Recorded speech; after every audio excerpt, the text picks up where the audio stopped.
Materi sejarah lanjutan ya. Nanti kurang lebih kita akan bahas sampai di masa Islam kalau bisa ya. Nanti mungkin saya menjelaskannya itu di bagian-bagian penting-penting atau bagian tertentu. Kemudian nanti kita lanjutkan untuk eh, latihan soal untuk mengasah seberapa jauh pemahaman kamu dan bagaimana trik untuk mengerjakan soal-soal tipe OSP IPS. Nah, untuk yang pertama, di sini kita melanjutkan untuk membahas tentang sejarah perdagangan di Nusantara. Nah, ini kita masuknya itu di era mulai dari awalnya masuknya agama-agama di Indonesia, ya mulai dari Hindu-Buddha, kemudian Islam, lalu masuk ke bangsa-bangsa kolonial.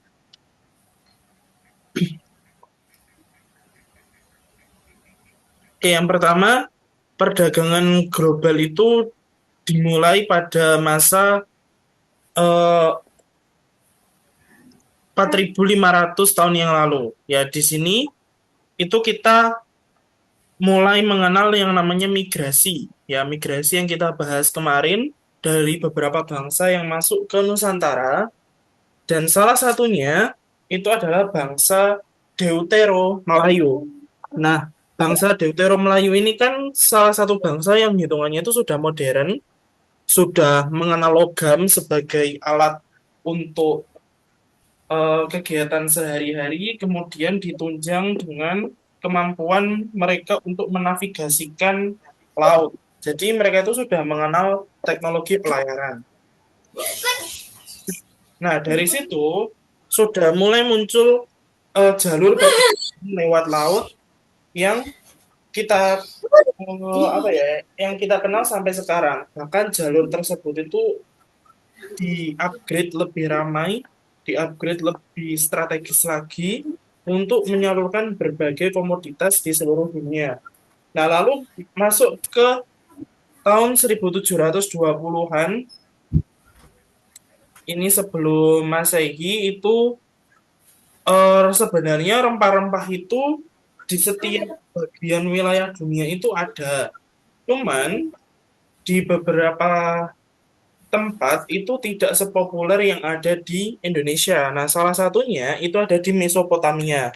Mesopotamia itu di mana sih? Mesopotamia itu ada di sekitar negara Jordania, Suriah, Irak, dan Iran. Ya, itu ada di sekitar negara tersebut. Jadi negara itu adalah negara subur karena dia itu letaknya di antara dua sungai besar, yaitu Sungai Tigris dan Sungai duh lupa lagi satu nama sungainya. Terletak dari dua sungai sehingga dia itu lokasi yang subur. Nah, makanya lokasi tersebut memiliki salah satu nama yang cukup populer sampai sekarang yaitu disebut sebagai wilayah Fertile Crescent atau wilayah subur di antara daerah gurun. Jadi sebelum mulainya masuk era pelayaran, bangsa-bangsa Eropa itu daerah Mesopotamia itu sudah menghasilkan rempah-rempah. Contohnya apa? Contohnya yang pertama itu ada minyak zaitun. Kemudian ada lagi itu eh, jenis sejenis anggur, tapi dia itu buat untuk mengawetkan makanan dan lain sebagainya. Ya. Lalu masuk ke abad 1 Masehi, di sini di Pulau Sumatera itu sudah terdeteksi adanya pelabuhan global, di mana pelabuhan ini digunakan sebagai wilayah transit bagi para pelaut di masa tersebut. Jadi kalau bisa kita simpulkan, sebenarnya masa pelayaran itu sudah terjadi secara alami ribuan tahun yang lalu dimulai sejak manusia bisa menavigasi laut. Navigasi laut itu maksudnya itu kamu bisa tahu arah hanya bermodalkan informasi yang kamu temukan di sekitar laut. Kalau dulu informasinya itu melalui apa? Melalui rasi bintang. Ya, jadi mereka patokannya itu rasi bintang sebagai penunjuk arah.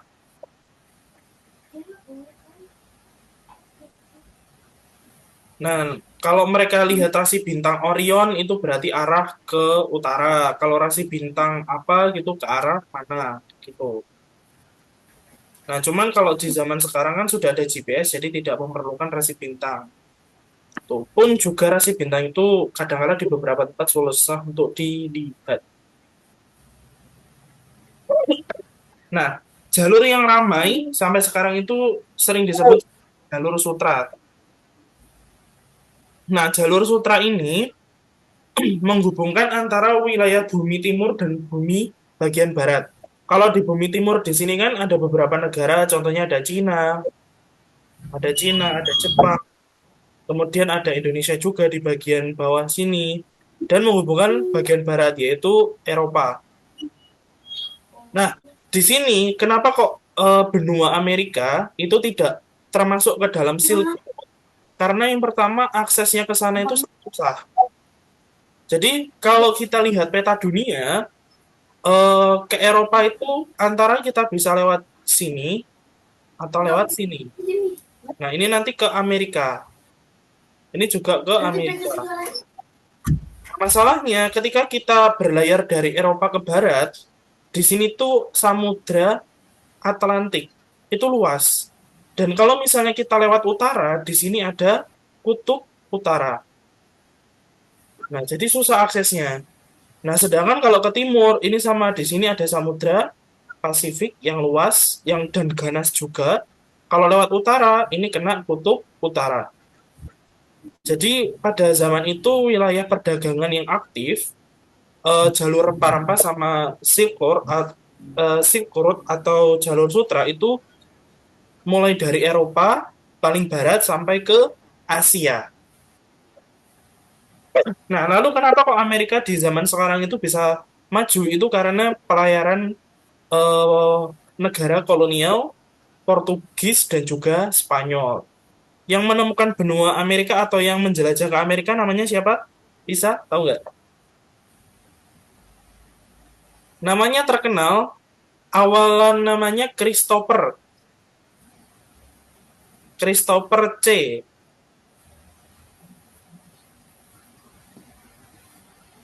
Nggak pernah dengar namanya kah? Atau belum pernah baca? Namanya adalah Christopher Columbus. Ya, itu di beberapa literatur, bahkan di beberapa film, itu banyak yang mengangkat eh, orang tersebut. Jadi, Christopher Columbus itu, beliau itu berlayar ke arah barat. Jadi ke sini. Ya, kenapa mereka berlayar ke arah barat? Karena ada perjanjian. Jadi itu dulu tuh awal-awal pelayaran Eropa, pelayaran negara-negara Eropa itu ada dua negara yang paling kuat sisi maritimnya, yaitu Spanyol sama Portugis. Nah, Spanyol sama Portugis ini mereka itu sebenarnya selalu perang, selalu konflik gitu kan. Nah, makanya ada perjanjian itu adalah perjanjian Tordesillas. Nah, perjanjian Tordesillas itu mengatur kalau kamu Portugis, Portugis itu ke arah timur berlayarnya, berarti mereka ke sini, ini Portugis. Nah, kalau kamu Spanyol, itu berlayarnya ke arah barat. Nah, makanya Spanyol ke arah sini. Hal inilah yang menyebabkan dua negara ini tuh akhirnya membentuk histori yang panjang di tempat-tempat yang mereka kunjungi. Spanyol di sini akhirnya menemukan benua Amerika, bukan menemukan sih, tapi berlayar ke Amerika, di mana itu salah satu pelayaran pertama di benua tersebut. Sedangkan Portugis itu menjejakkan kaki pertama kali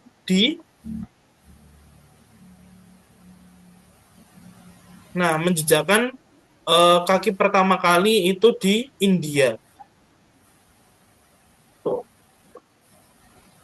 Nah, makanya di sini tuh orang Spanyol sama orang Portugis itu menganggap bahwa mereka itu menemukan India, padahal yang menemukan India secara langsung itu adalah si Portugisnya, bukan si Spanyolnya. Kalau kamu tahu, berarti dari sejarah ini itu kenapa kok suku Indian, kan kalau di Amerika itu suku aslinya kan Indian. Nah, kenapa kok disebut Indian? Karena penjelajah Spanyol, ya krunya si Christopher Columbus itu menganggap mereka itu sudah sampai di India.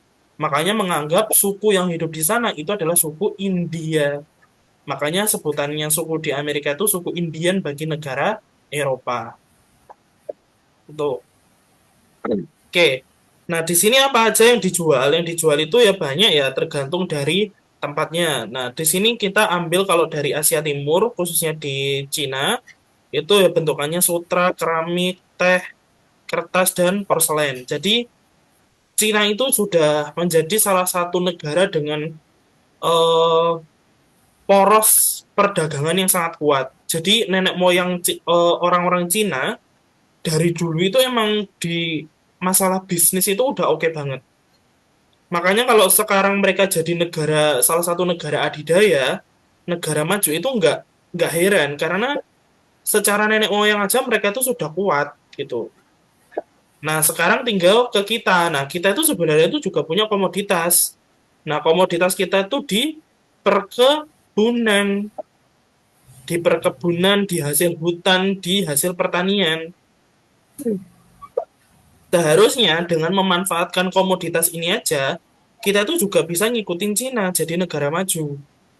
Ya, cuman permasalahan di negara kita itu terlalu kompleks yang bisa diurusi dalam satu waktu. Itu beda dengan Cina. Nah, selanjutnya ini wilayah-wilayah di Indonesia yang menjadi tempat-tempat pusat perdagangan internasional melalui jalur laut. Ya, kalau yang pertama di Sumatera itu ada di pastinya di Aceh, karena di sini dekat dengan Selat Malaka. Kemudian kita lanjut ke sini sebenarnya ada juga, yaitu di Jakarta.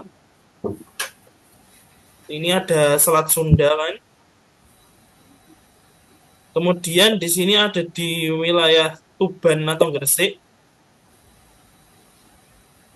Lalu ada di Nusa Tenggara, kemudian di Maluku. Nah, kenapa kok di sini tuh mereka itu jadi pusat-pusatnya di beberapa tempat itu ya karena mereka menghasilkan atau ibaratnya pengepulnya itu mayoritas itu ada di wilayah-wilayah tersebut. Kalau di Sumatera itu pemasok ini, kalau di Jawa itu pasokannya ini, kalau di Jakarta itu biasanya dia itu jadi lokasi transit aja. Jadi tempatnya untuk istirahat para pelaut-pelaut itu. Kemudian di Nusa Tenggara itu kita bisa dapat kayu cendana, di Maluku kita bisa dapat pala, bisa dapat cengkeh, dan lain sebagainya. Nah, selanjutnya ini tuh salah satu eh, alur yang memegang kekuasaan di wilayah-wilayah otonom dan wilayah-wilayah yang mereka itu jadi jalur perdagangan. Ya, mulai dari kerajaan yang ofisial berdiri, yaitu Kerajaan Sriwijaya, kemudian ada Kesultanan Malaka ini pada masa Islamnya, lalu di sini ada Kerajaan Majapahit, dan ada Kerajaan Ternate Tidore. Nah, pertanyaannya, di sini kan yang menjadi kerajaan Hindu-Buddha kan cuma Sriwijaya sama Majapahit. Nah, emangnya kerajaan Hindu-Buddha yang lain itu kenapa kok tidak banyak yang bermain di laut? Alasan utamanya itu karena pusat kerajaannya itu rata-rata di wilayah daratan. Contoh, kerajaan Tarumanegara itu ada di bagian tengah-tengah Jawa Barat. Terus ada kerajaan Kediri pun juga ada di tengah-tengah. Terus ada kerajaan Kutai itu di tepi sungai, bukan di tepi laut. Kemudian kerajaan apa lagi ya? Mungkin ada kerajaan Bali, cuman dia skalanya tidak terlalu luas. Dan ya, di beberapa kerajaan-kerajaan Hindu-Buddha itu memang mereka itu fokusnya itu di agraris. Kecuali dua kerajaan yaitu Sriwijaya sama si Majapahit. Sriwijaya dan Majapahit ini kan mereka yang mengawali kekuatan maritim Indonesia itu sampai bahkan ke Asia Tenggara, sampai ke Malaysia, sampai ke Thailand, bahkan ke wilayah kekuasaannya. Nah, sisanya itu dikuasai sama kerajaan-kerajaan Islam. Jadi memang kerajaan Islam itu mereka rata-rata ada di tepi laut tempatnya. Kerajaan Demak, Kerajaan Aceh, Kerajaan Gua Talu di Makassar itu kan di tepi laut itu dekat sama laut sih. Kemudian Kerajaan Ternate Tidore dan seterusnya. Nah, era kolonial, era bangsa Eropa itu kita mulai memperdagangkan ke negara-negara Eropa secara sistemik ya karena di sini sistemnya itu sudah settle, sudah tertata. Nah, tapi di sini mulainya era kolonialisme atau mulainya era penjajahan karena bangsa Eropa itu sudah menerapkan di sini tuh adalah semboyan 3G. Apa aja? 3G itu apa aja? Gospel, Glory, sama Golden. Ya, gold dulu, Oh gold, ya, glory, gospel. Nyari uang, nyari status, sama agama. Tapi faktor agama itu kadang-kadang itu di dalam pelaksanaannya itu nggak dilaksanakan. Jadi yang paling diutamakan sama bangsa Eropa pada masa itu tuh cuma gold sama glory doang. Makanya mereka banyak melanggar aturan-aturan di mana mereka itu membunuh orang-orang lokal, mengadu domba, memonopoli, dan itu berlangsung selama beratus tahun. Ya kurang lebih 400 tahun lah totalnya dari seluruh eh, bangsa yang masuk ke Indonesia.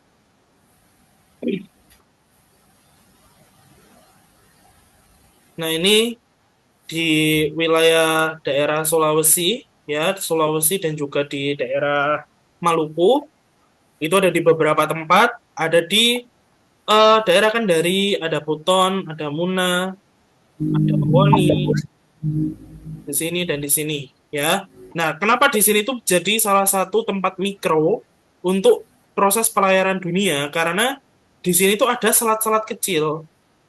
Nah, selat-selat kecil ini tuh dia tuh bisa jadi tempat transit yang aman. Selain itu, di sini tuh lautnya itu hitungannya tenang. Nah, jadi ibaratnya itu sebelum mereka mau berlayar ke arah Cina, itu mereka bisa transit di sini sembari untuk berdagang juga. Itu. Nah, di sini juga banyak sekali kekuatan-kekuatan besar, yaitu Ternate, Goa, Bone, dan dari VOC itu sendiri. Tapi VOC ini rata-rata kalah di sini.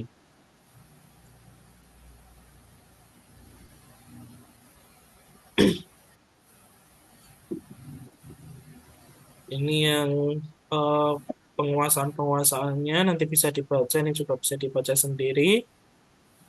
Nah, ini morfologinya, kenapa kok dia itu di daerah Kendari sama Bau-Bau itu bisa menjadi pusat pelabuhan yang baik, yaitu dari kanal, ya sifat kanal atau sifat areanya.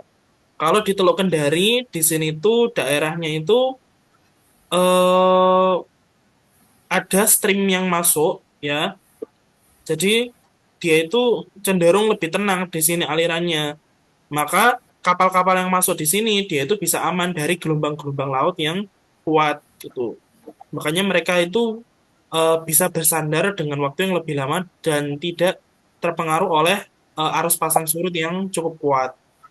Nah, sedangkan di Bau-Bau ini tuh wilayahnya itu kalau dilihat dari citra satelit dia itu cenderung eh, stabil ya, morfologinya itu cenderung datar. Kalau di sini kan nggak ada yang elevasinya itu kayak pindah-pindah gitu kan, jadi cenderung warnanya itu sama hitam. Kalau warnanya misalnya di sini cerah banget terus di sini hitam, itu berarti dia itu curam. Nah, itu tidak baik untuk pelabuhan. Jadi kalau pelabuhan itu memang yang cenderung relatif datar seperti ini. Jadi aliran lautnya itu maksudnya tenang gitu loh di sekitar pelabuhan atau di sekitar pesisir lautnya ini.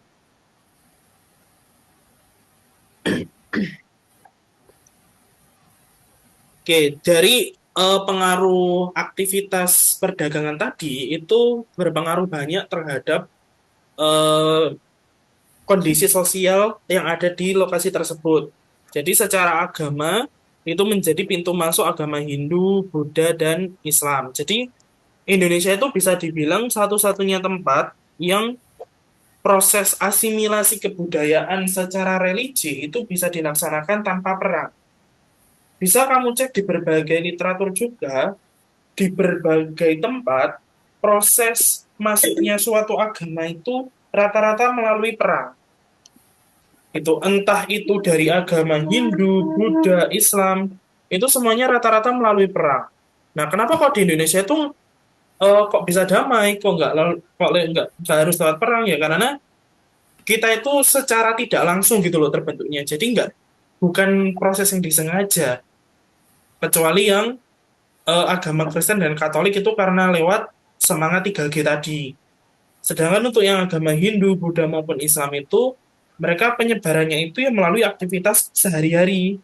Ya kamu berdagang, kamu ngobrol itu bisa eh, memudahkan proses transfer pengetahuan, transfer keyakinan bahkan ataupun transfer budaya.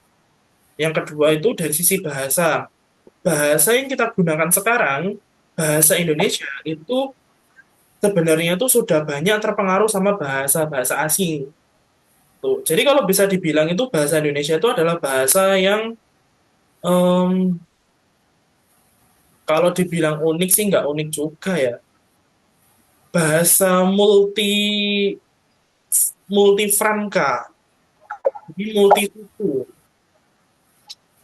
Kalau ada orang yang mengatakan bahasa Indonesia itu kan dasarnya dari Melayu, memang benar dari bahasa Melayu pada awalnya, tapi pada perkembangannya bahasa Indonesia itu merangkum seluruh dari bahasa-bahasa lokal yang banyak digunakan oleh penutur-penutur Indonesia. Karena Indonesia pun kan juga banyak sekali orang-orang itu yang mungkin sudah terasimilasi dengan budaya lain. Kan di kita kan banyak banget kan ada orang keturunan Cina, keturunan Arab, keturunan Eropa, keturunan apa lagi ya? Keturunan-keturunan Asia Tengah, keturunan Afrika mungkin ada di beberapa tempat itu ada. Nah, itu kan akhirnya membentuk bahasanya kita itu menjadi bahasa yang lebih kompleks. Tuh, yang terakhir itu adalah di bagian estetika. Jadi di arsitektur, dibentuk rumah, dibentuk bangunan, dibentuk apa tuh namanya? Dibentuk kesenian, dibentuk adat istiadat itu juga dipengaruhi sama interaksi dengan bangsa asing. Oke, dari sini ada yang ingin ditanyakan? Entah Kak. Oke, kita lanjutkan kalau tidak ada.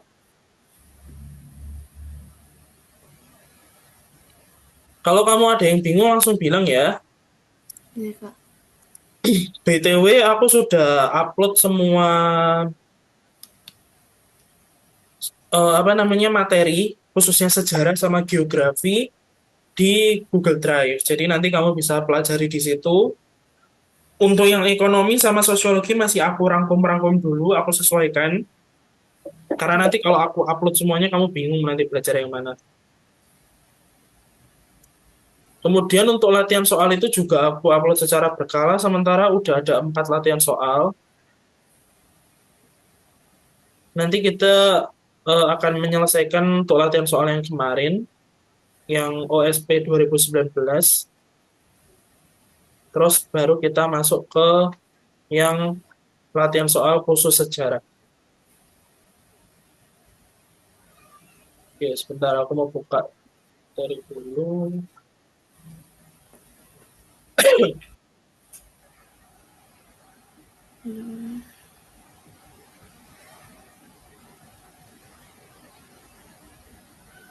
Selanjutnya kita akan bahas tentang manusia di masa praaksara, ya manusia-manusia purba.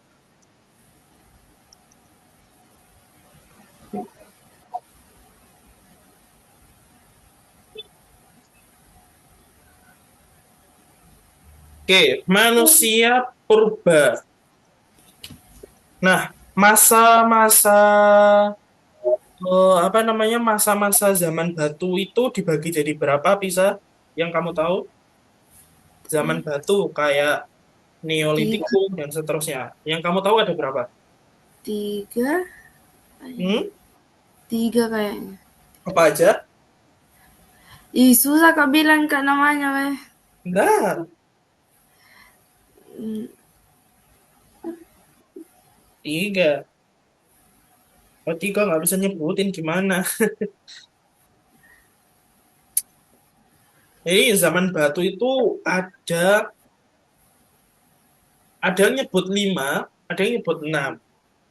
Ya, nanti mulai dari zaman Arkaizoikum. Arkaizoikum itu apa sih? Arkaizoikum itu adalah masa di awal-awal pembentukan bumi di masa apa ya? Masa kehidupan, kehidupan bumi. Ada yang pertama Arkaizoikum, yang kedua Paleozoikum, yang ketiga Mesozoikum, yang keempat ada Neozoikum, yang kelima eh, masa modern kali ya, modern atau logam. Nah, Neozoikum ini ada yang kebagi lagi, ada yang megalitikum, ada yang Neozoikum yang biasa, yang biasa. Nih, jadi ada yang bilang 6, ada yang bilang 5. Jadi tergantung si klasifikasinya mau pakai siapa. Nih, nanti dipelajari ya untuk info-info kayak gini, Bu. Oke,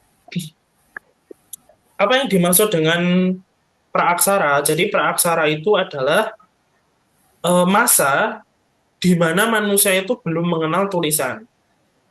Nah, jadi peradaban pada masa praaksara itu dia itu didominasi oleh em, gambar dan juga ucapan verbal. Tuh. Jadi kita tidak mengenal adanya dokumentasi dalam bentuk yang solid. Jadi dokumentasi itu syaratnya itu masyarakatnya harus bisa tulis menulis gitu. Nah, masa praaksara di setiap tempat di dunia itu beda-beda. Ada yang lebih awal selesai, ada yang akhir gitu. Nah, kalau disimpulkan masa praaksara di Indonesia itu hitungannya tuh lambat banget dia. Nah, kita itu baru selesai dari praaksara itu baru abad keempat Masehi. Sedangkan kalau kamu tahu, salah satu bagian negara di dunia, yaitu Mesir, Mesir itu udah selesai sejak 2500 tahun sebelum Masehi. Jadi gapnya sama kita, itu kurang lebih gapnya itu adalah 2900 tahun. Jadi Mesir itu 3000 tahun lebih apa ya 3000 tahun lebih modern daripada kita sebenarnya. Karena mereka udah mengenal baca tulis lebih dahulu dibandingkan orang-orang Indonesia gitu. Nah, kenapa kok bisa terjadi seperti itu? Nah, kalau ini tuh sebenarnya secara historis itu jawabannya kompleks banget dan juga ada beberapa sejarawan yang mengatakan bahwa ini tuh juga ada keterkaitannya dengan eh, kepercayaan atau agama. Jadi kan kalau kita balik ke kepercayaan kita ya, kamu orang Islam kan pastinya ya. Muslim kan ya. Kalau Muslim kan kita itu kenal yang namanya Nabi dan Rasul, ya kan? Nah, Nabi dan Rasul itu rata-rata diturunkan di mana? Atau diangkat dari orang-orang mana? dari Arab. Ya dari daerah-daerah itu kan, daerah Arab, daerah Afrika bagian utara, daerah dekat Eropa gitu kan. Maksudnya lingkupnya itu di daerah-daerah itu aja gitu.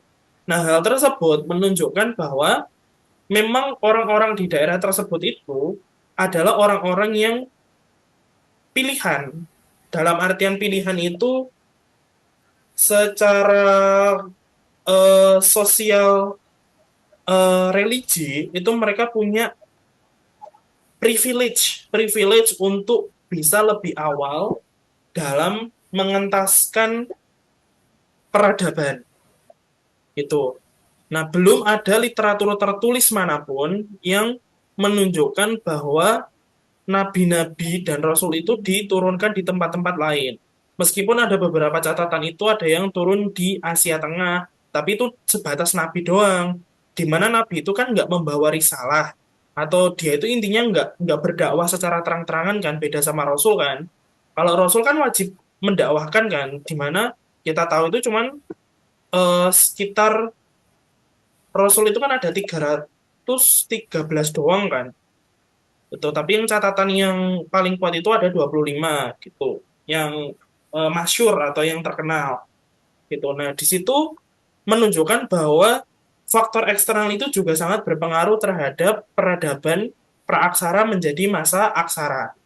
Berarti kalau kita aja peradaban eh, baca tulis itu baru dimulai di tahun 400 Masehi, berarti bisa disimpulkan di Indonesia itu tidak ada nabi ataupun rasul yang diutus di tempat tersebut. Jadi kita itu hitungannya ya emang orang yang nggak terlalu terpilih banget gitu. Makanya kita lambat jadi orang-orang yang terpelajar gitu. Nah, terus di sini tuh eh, ketika kita sudah mulai mengenal tulisan tadi, makanya kita itu bisa berkembang. Berkembang itu dalam artian secara budayanya. Nah, ini kan loncatan pertama itu berburu meramu, bercocok tanam sama perundagian atau zaman logam. Nah, di sini tuh juga sangat dipengaruhi oleh migrasi bangsa, ya kan? Kalau berburu meramu ini, dia itu kita pada masa migrasi melanosoid yang kita bahas kemarin. Kalau ini di bangsa Proto-Melayu, kalau yang ini di bangsa Deutero-Malayo. Berarti kalau dibilang 400 Masehi itu pada masa siapa? Bisa dibilang itu pada masanya Proto-Melayu, ya. Karena Proto-Melayu itu masuk di kita itu ya di beberapa tahun-tahun yang lalu sih tuh.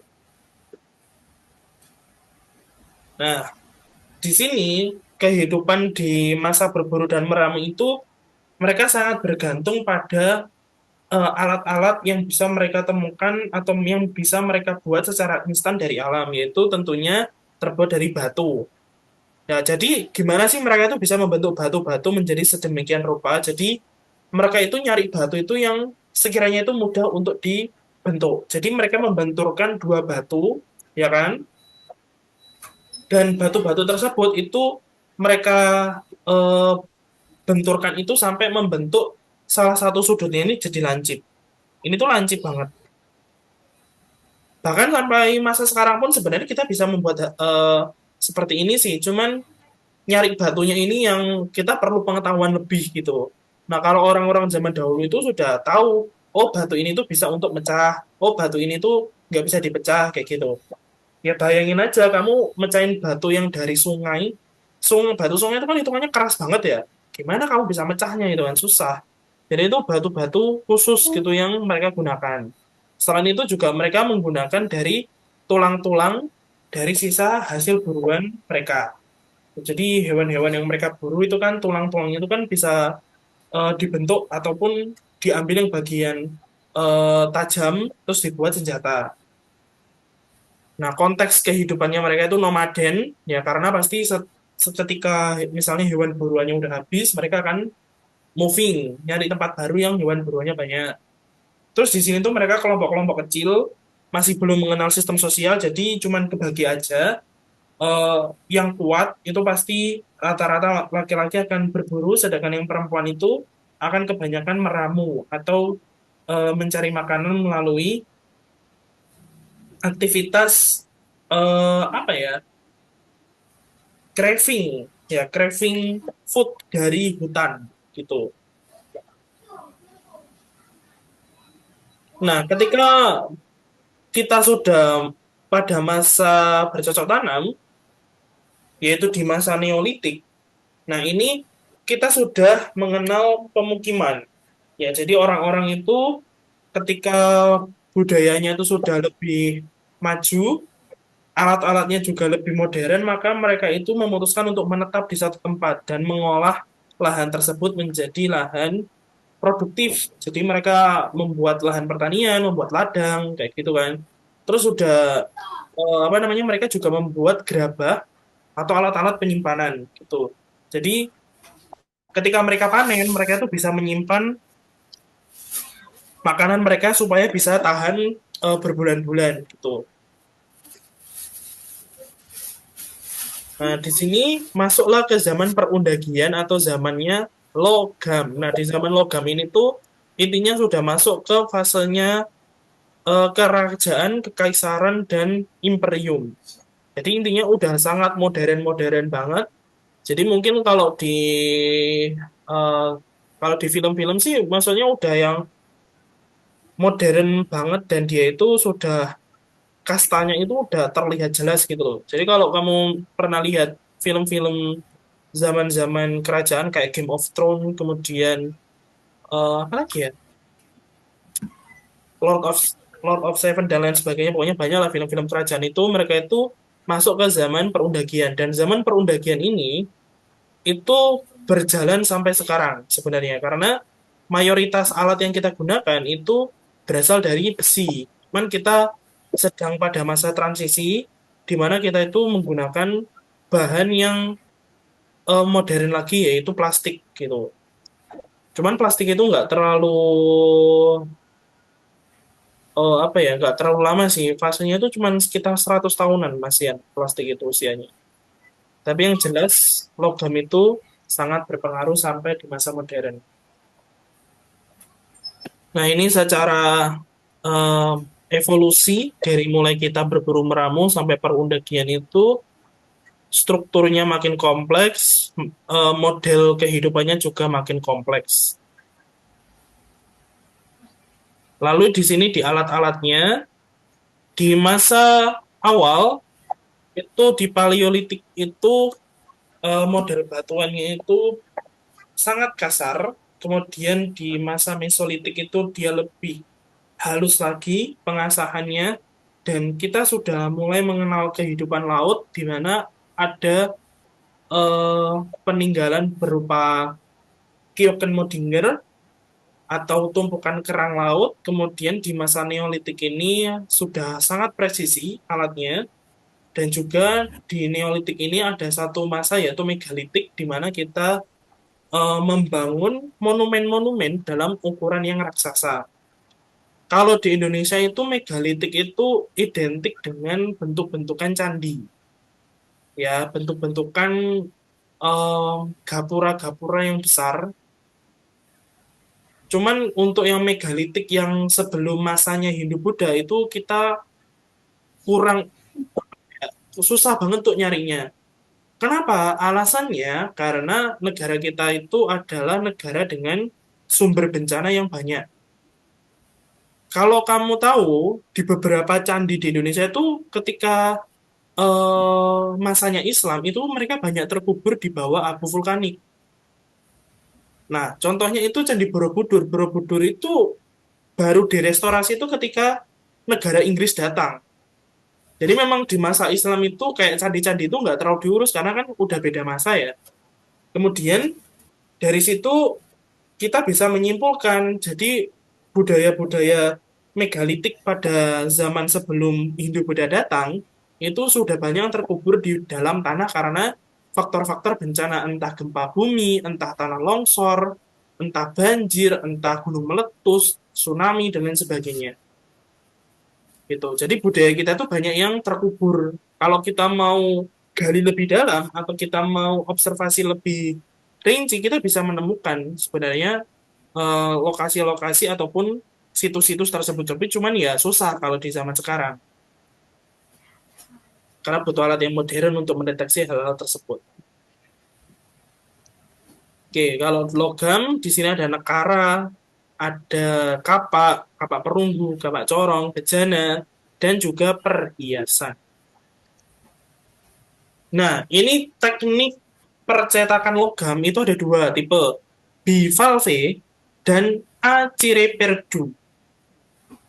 Ya, ini bedanya di mana? Bedanya itu adalah di eh, model cetakannya, ya. Kalau di bivalve, cetakannya itu sudah solid. Jadi ibaratnya itu cetakannya itu udah pakem. Kalau acireperdu, dia itu cetakannya itu sementara. Jadi ketika karetnya udah jadi, dia itu dipecah atau dirusak gitu. Nah, berarti kalau bivalve ini bisa disimpulkan dia itu alatnya sederhana. Karena di masa itu untuk membuat cetakan itu kan susah banget ya. Jadi alat-alat yang dicetak pakai metode bivalve itu alat-alat yang daily yang mudah untuk dibuat. Contohnya kayak mungkin pisau, ujung tombak, kapak. Sedangkan kalau acinya perdu, ini bisa ke arah perhiasan, kemudian arca, dan lain-lain. Kayak gini. Ya, bivalve dan acire perdu. Nih, diingat-ingat ini. Dua teknik cetak logam. Sampai sekarang masih dipakai sih. Oke, kemudian untuk spiritual itu ada dinamisme, animisme, dan totemisme. Bedanya di mana ya? Di sini sih. Animisme itu percaya sama roh. Totemisme itu percaya sama hewan-hewan. Ya, hewan-hewan itu punya kekuasaan gitu atau punya energi. Kalau dinamisme itu ke benda. Benda, hewan, roh. Tuh. Kalau megalitik ini ada di beberapa tempat, yaitu yang pertama ada menhir. Menhir itu tugu batu. Kemudian ada dolmen. Kemudian ada sarkofagus atau peti untuk pemakaman. Kemudian ada punden berundak dan ada arca megalitik. Ini. Ini yang ada di Indonesia sih. Tapi kalau dolmen sama mandiri ini di beberapa negara itu mereka itu punya bentukan yang sama dan fungsi yang sama juga. Oke, ini rangkumannya. Oke, ada yang ingin ditanyakan? Ada yang bingung? Tidak ada. Enggak sih, Kak. Oke, bisa. Kalau tidak ada, kita akan coba untuk latihan soal. Oke, coba dibuka Google Drive-nya, bisa di Google Drive, kemudian di bagian latihan soal,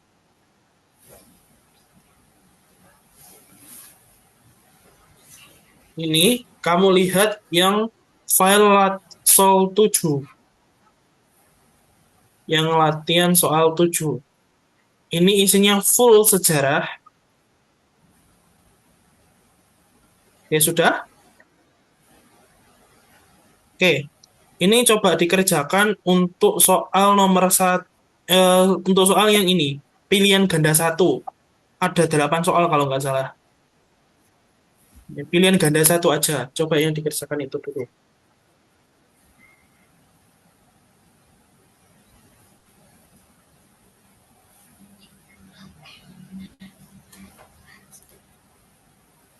Kita selang-seling ya, jadi biar nggak.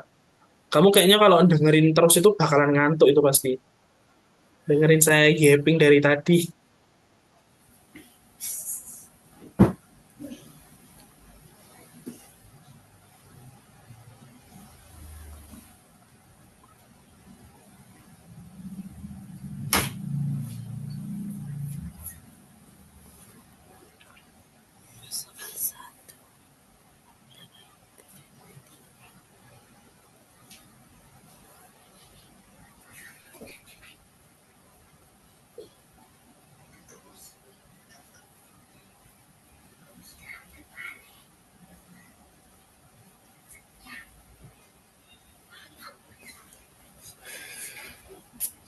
Lalu C.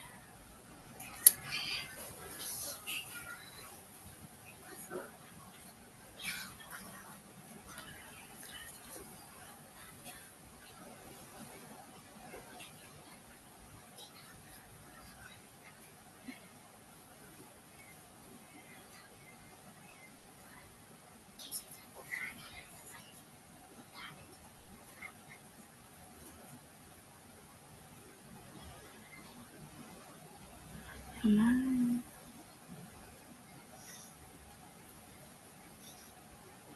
Yang D ini C.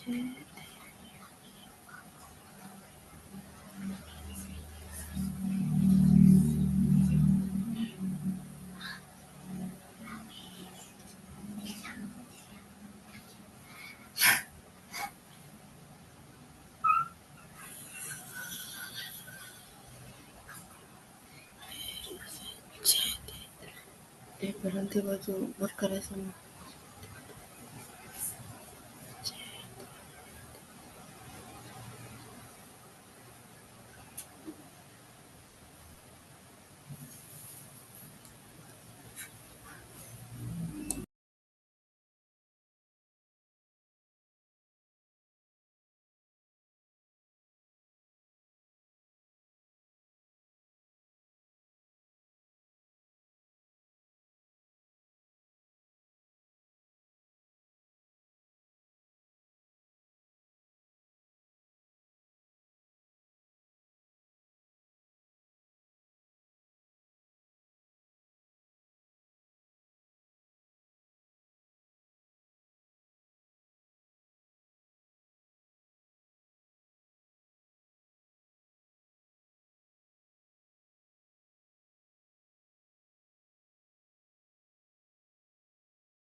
Kak, sudah miku jawab.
Kurang berapa soal bisa? Iya, Kak. Kurang berapa soal? Selesai mi kakak, aku tanya sama kita tadi. Oh sudah. Iya. Oke oke. Oh baru dari rekaman di soal. Oh, iya, Kak. Oke sudah.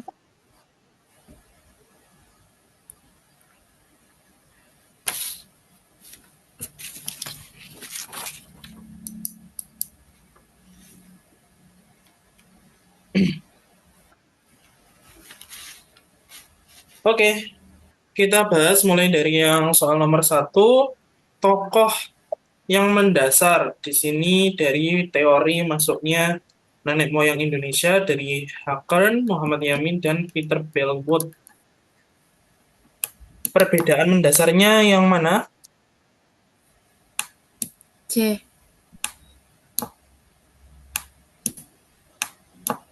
Kenapa yang C? Nggak ada yang lain masuk akal, Kak. C aja. Oke, di yang sini ya baik dari Kern, Muhammad Yamin maupun Peter itu mendasarkan pendapat masuknya orang Indonesia itu dari kondisi daerah di Indonesia itu sendiri. Jadi mendasarkannya itu pada kondisi lokal. Nah, ini dari kondisi lokal ini akhirnya mereka itu mengembangkan berbagai teori. Ya, kalau dari Kern itu dari bahasanya, kalau Muhammad Yamin itu dari sisi analisis sosial historisnya, kalau Peter itu dari arkeologi sama genetikanya. Oke, jadi yang paling tepat yang C. Oke, selanjutnya jalur migrasi yang paling sesuai. Ini arah panahnya. Ini jalur migrasi yang mana? D. Yang D. B. Nggak terlalu, iya, nggak terlalu penting. Kenapa B? D, Kak, D. D. Migrasi Proto-Melayu melalui Semenanjung Malaka. Iya, iya. Emang ini Proto-Melayu kah? Nggak terlalu kentara gambarnya, Kak, jadi. Wah, nggak terlalu kentara gimana?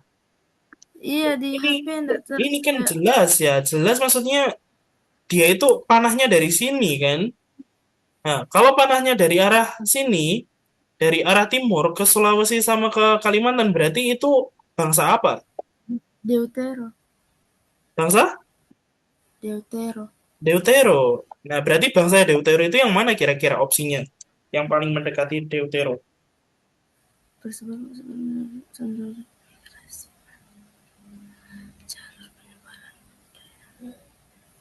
Udah bisa mana Mika?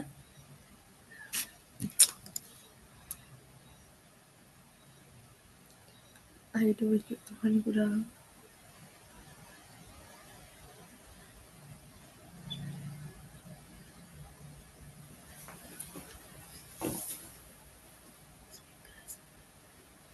Ayo, opsi yang mana? A, B, C, atau E?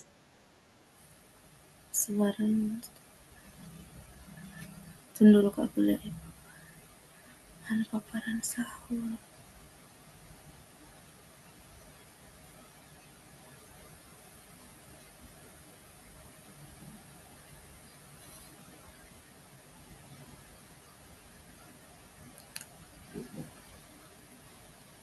Yang tunggu. Yang Aduh. yang B bisa. Ya. Kalau yang A, kenapa yang A nggak pas? Ya ini kan ada Australia, yang ngapain dari Australia? Kan dari atas kan? Berarti kan yang pas itu ya berdasarkan teori Taiwan. Kalau Dongson, kenapa Dongson itu kurang tepat? Karena Dongson ini dia nanti itu ke Proto Melayu lebih condongnya. Kalau Melanosoid itu ya nggak mungkin. Melanosoid itu ya lebih awal daripada Deutero. Jalurnya lewat Semenanjung Malaya juga sama. So, ini yang B. Kamu harus tahu ya, maksudnya ini kan opsi jawabannya kan nggak langsung ngomong Deutero ya. Nah, ini harus benar-benar teliti ya, dilihat kata kuncinya. Kata kuncinya di sini adalah of Taiwan. Oke, selanjutnya nomor 3. Fakta bahasa daerah kemiripan di Madagaskar, Filipina, Taiwan. Temuannya mendukung teori yang mana? D. Nah, out of Taiwan. Betul. Selanjutnya, nomor 4. Analisis DNA purba, komposisi genetik campuran. Kesimpulan yang paling tepat dari artikel itu. C. Ya, betul. Ini sebenarnya yang opsi B ini juga betul, ya, tapi, eh, oh salah, salah, salah, sorry, sorry, sorry. Saya enggak fokus. Oke, nomor 5, pasangan kelompok yang paling tepat migrasi Proto dan Deutero. Proto jadi A.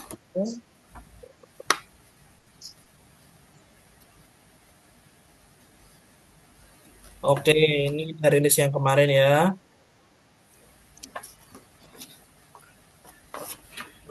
Situs pemukiman kuno di Kalimantan, kapak persegi bercocok tanam. Migrasinya dari mana? Yang C. Betul. Oke, Proto Melayu. Temuan arkeologi. Di sini kapak perseginya ada 280. Berarti kesimpulannya apa? Yang B.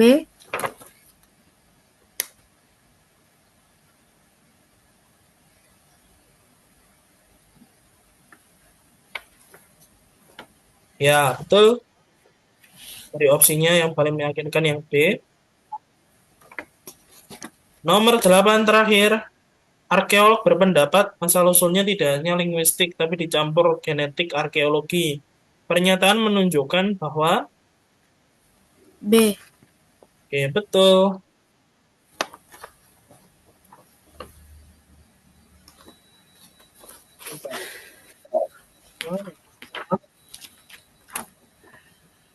Oke, oke, ini ya. Jadi di beberapa soal-soalnya memang ada yang tidak langsung menjurus ke jawabannya. Jadi kata kuncinya itu harus kamu tahu, baik itu di opsi jawabannya maupun di soal. Oke, kita lanjut ke isian singkatnya. Ini sama seperti kemarin ya mekanismenya, langsung kamu tulis aja di grup, nanti kita bahas secara langsung.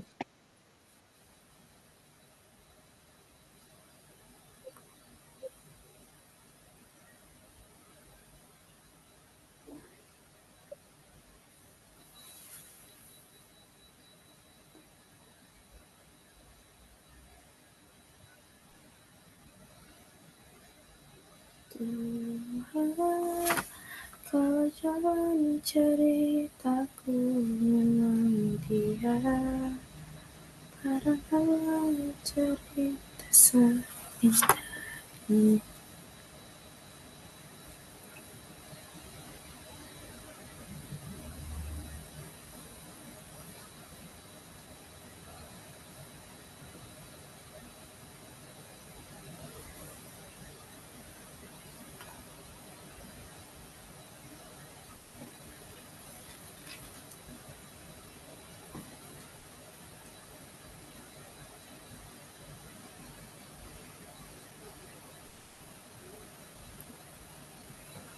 Oke, Map of Taiwan.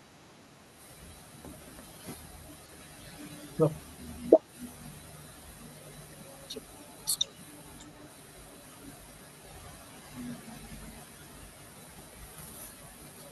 10 melanocyte.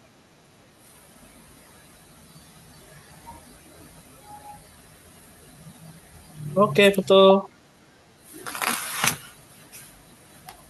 Ini tinggal mengulang tadi yang ada di pilihan ganda ya. Oke, selanjutnya pilihan ganda yang kedua. Ini peta migrasi. Oke, coba dikerjakan dulu peta migrasinya sampai nomor 8 juga. Plus sama sekalian isian singkatnya aja ya. Nanti langsung kamu tulis.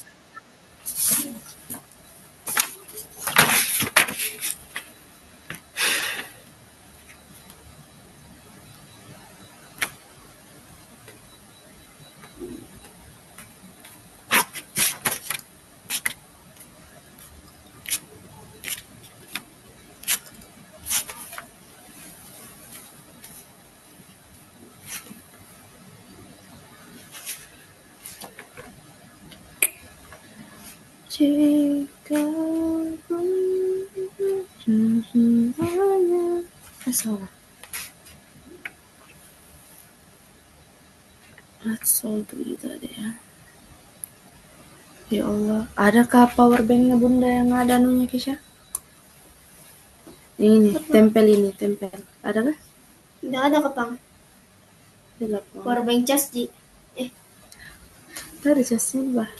Power bank cas di. Kalau nggak